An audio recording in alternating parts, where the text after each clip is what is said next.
ઉમરેઠ પેટા ચૂંટણીમાં જીતુભાઈ સેવકની ઉમેદવારીથી સ્થાનિક રાજકારણ ગરમાયું. નમસ્કાર, સહજ ન્યૂઝ સાથે હું છું ગોપાલ ભેસાણીયા.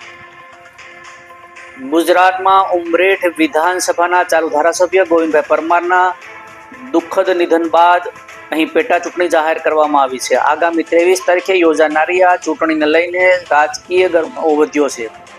એક તરફ ભાજપ અને કોંગ્રેસ બંને પક્ષો જોરશોરથી પ્રચારમાં લાગી ગયા છે, ત્યારે અપક્ષ ઉમેદવારોના પ્રવેશથી આ ચૂંટણી વધુ રસપ્રદ થવાની શક્યતાઓ ઊભી થઈ છે. આજે ઉમેદવારી ફોર્મ ભરવાના અંતિમ દિવસે ઠાઠસરા વિધાનસભામાં અગાઉ ચૂંટણી લડી ચૂકેલા અને અનુભવી યુવા નેતા તેમજ ડાકોર રણછોડજી મંદિરના સેવક જીતુભાઈ સેવકે ઉમરેઠ વિધાનસભા માટે ઉમેદવારી નોંધાવી છે અને તેમની ઉમેદવારી નોંધાતા જ રાજકારણમાં ચકચાર મચી જવા પામી છે. જીતુભાઈ સેવક અગાઉ પંચમહાલ લોકસભાની ચૂંટણી પણ લડી ચૂક્યા છે અને ઉમરેઠ વિસ્તારમાં તેમને સારો જનસમર્થન મળશે તેવી આશા વ્યક્ત કરવામાં આવી રહી છે. તેઓએ આજે ચૂંટણી અધિકારી સમક્ષ પોતાની ઉમેદવારી નોંધાવી અને સાથે જ ભારતના બંધારણની શપથ પણ લીધા હતા અને મતદારો તેમના પક્ષમાં સહકાર આપશે તેવી આશા વ્યક્ત કરી હતી.